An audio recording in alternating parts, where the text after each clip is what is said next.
I'd have to say this is genuine. This dude captured a Bigfoot. Finally, I'm going to show you the first and only ever Sasquatch filmed in New Zealand. So we're told anyway. I've done my best to enhance it. It still looks pretty shitty, but we can see that massive loping gait, long stride, big exaggerated swing of the arms, and it's built like a bodybuilder. Obviously we can't say for sure, but I'm feeling reasonably positive that this could be the native moiho, which is obviously New Zealand's Sasquatch alternative. The early settlers in New Zealand were warned away from certain remote areas of bush by the native Māori, who said there was some giant hairy man-beast type creatures living there that even their fiercest warriors were absolutely no match for. But some of the European settlers in gold rush times didn't take heed to the Māori's warnings.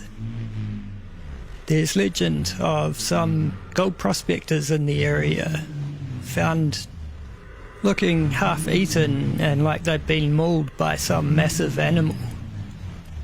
And there was a woman found near her hut by her husband returning home from a day's gold panning, also half eaten, and her head had been ripped clean off.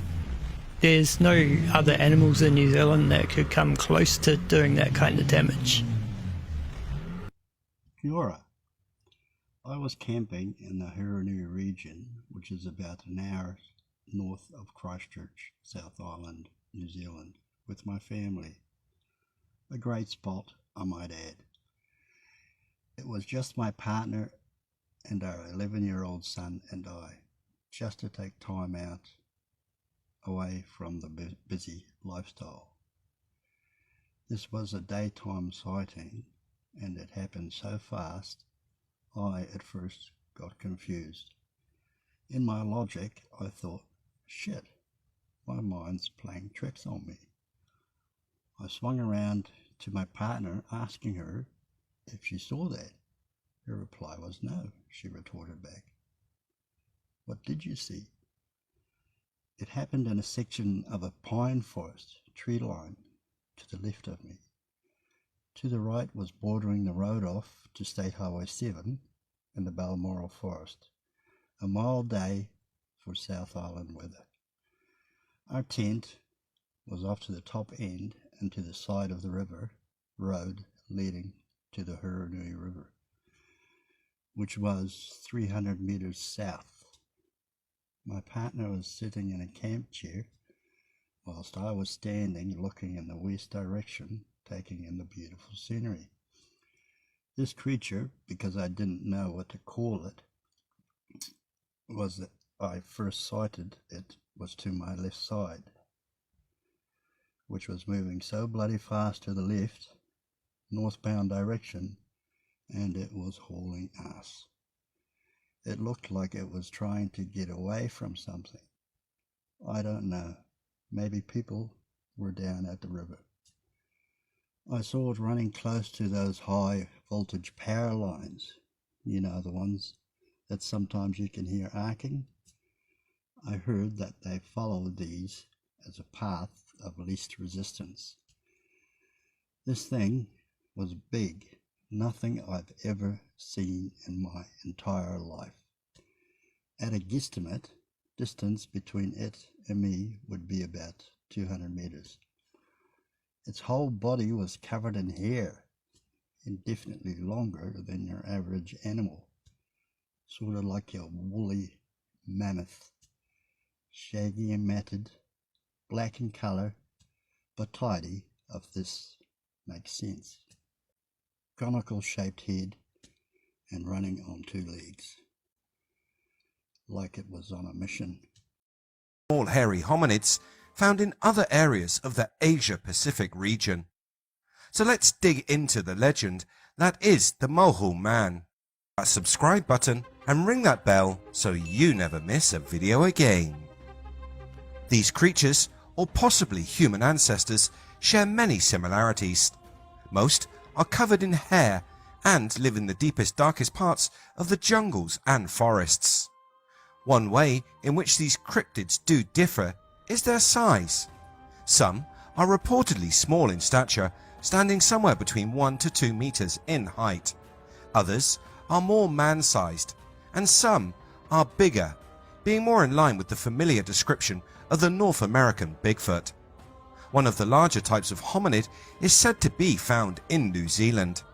This legend of this wild man is said to have originated from the north of the island in an area known as the Coromandel.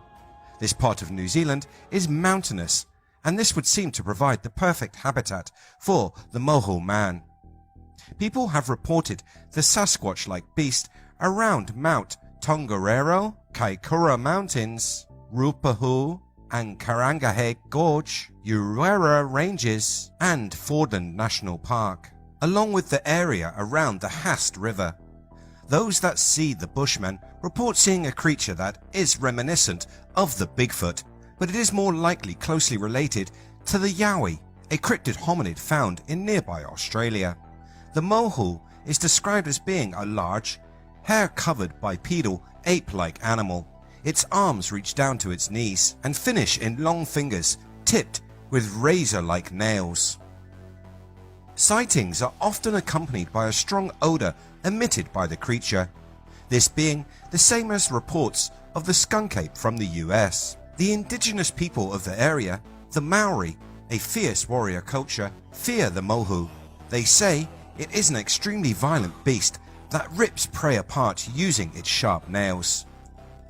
As New Zealand was colonised by Europeans, they began to learn of this cryptid. The stories of the moho spread once settlers began to make their way deeper into the Coromandel bush. During the 1870s and 1880s, there were many gold prospectors who were looking for a place to stake a claim. They made their way in from the area of the townships of Thames and Wahi, and it wasn't long before the stories of the large, vicious bushmen were being told in local watering holes. First reports told of how the men had been scared by large human-like creatures deep in the bush. Then more ominous tales began to emerge, those of gold miners being killed and torn to shreds by moho man. Even the local Maori warned the prospectors of entering the dark bush alone. In the past 40 years, there have been many well-documented sightings. These have been included in a book by Nicola McCloy, New Zealand Mysteries, Secret Spooks, Conspiracies and Con Artists. A worthwhile read if you fancy picking up a copy. The first story included in this book tells of how an Australian tourist spotted an ape-like creature in the bush while she was hiking back in 1969. Described as being 7 feet tall, covered with silver white hair, and with large pink vacant eyes. Its body was said to be ape-like, with long dangling arms and short thin legs, and it emitted a growl which could be heard over a long distance. This tourist was hiking through the Mohau, this is the Maori name for the highest peak in the mountain range at the tip of Coromandel Peninsula. It is common in Maori legend for geological features of the landscape to hold special significance. This peak is also a sacred place for the Maori. It's the traditional burial place of a great canoe captain, and because of this, it should be feared. This fear coming from tales of mythical creatures which are said to live there. One type of mythical creature are the little red-haired men, which it is said fled to the hills with the arrival of the first Maori. These were the fairy folk of the Maori, named Turihu, Patu Pai Arihi or Koro Koreko, and were described as fair-skinned with red hair. Many say that the hairy hominid is one of these mythical beasts, but this skepticism hasn't stopped more sightings from being reported. In 1972, a sighting was reported by 2 boar hunters. They claimed that they had seen a large hairy man-like creature in the bush, approximately 150 meters away from where they were hunting. When they reached the location of where the animal had been, they found huge human-shaped footprints estimated to be about 35 centimeters in length. Another compelling report came in 1983 when a group of 7 of the cryptid wildmen were spotted by 2 hikers near Lake Waikari-Mona. This group was said to have been made up of 2 males, 3 juvenile females, a juvenile male, 2 5 feet tall adult females, and 1 adult male of about 6 feet in height. These hairy hominids were dressed in animal hides. The witnesses hid in the bushes about 15 meters away and watched as the group walked along the edge of a ravine. So what is it that these witnesses saw? One possible explanation claims that before the time of quarantine and controlled animal and vegetation imports into New Zealand, a gorilla or large monkey escaped the confines of a visiting ship. This idea has some rather large holes. Firstly, it doesn't explain the older legends. Also, if it weren't an escaped primate, it would have to be the longest living ape in the world. Or lastly, in the slimmest of possible scenarios, a breeding pair escaped and started a new colony. This colony would also have to be on the fast track of evolution to explain those wearing animal skins in the 1983 sighting.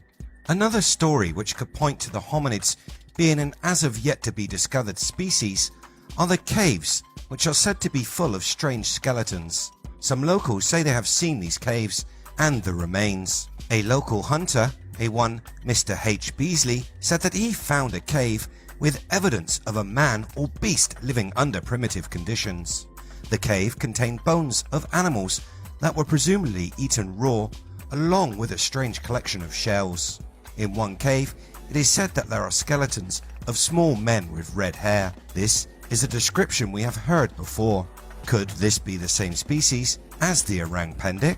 In a second cave, it is claimed there are giant skeletons over 7 feet in height. These skeletons would seem to be in line with the traditional description of Bigfoot-type creatures. Could the different types of cryptid hominid bones point to these creatures arriving on the island at different times? This could then lead us to the idea that these creatures are somehow travelling between islands. It could explain why similar animals are reported on many islands throughout the Asia-Pacific region. R.W. Roach of the Auckland Zoo said it was possible, but highly improbable, that the strange hairy being, believed to be lurking in the Mohu Ranges, was a gorilla, or in fact any species of the ape family. If a strange creature did exist, it was more likely to be a member of the baboon family. He would regard the story as more feasible if someone had discovered footprints or a nest in the treetops very much larger than that made by any known bird. I guess Roach hadn't heard of the tracks seen by the boar hunters in 1972. Mr. Roach went on to say all members of the monkey family lived in nests built in treetops, although they spent most of their time on the ground. Mr. Roach supports the theory that the sightings of the Mohu man were fabricated tales designed to try to keep people from entering private property, and the discovery of gold claims, rich hunting sites, and illegal liquor distilleries in the bush back when New Zealand was first being colonised by Europeans. These early miners, trappers and settlers took a local legend and grew it and used it for their own needs. To me, this idea sounds less feasible than a living creature. Hi guys, my name is Louis Strauss and this is the Wolfman Chronicles channel.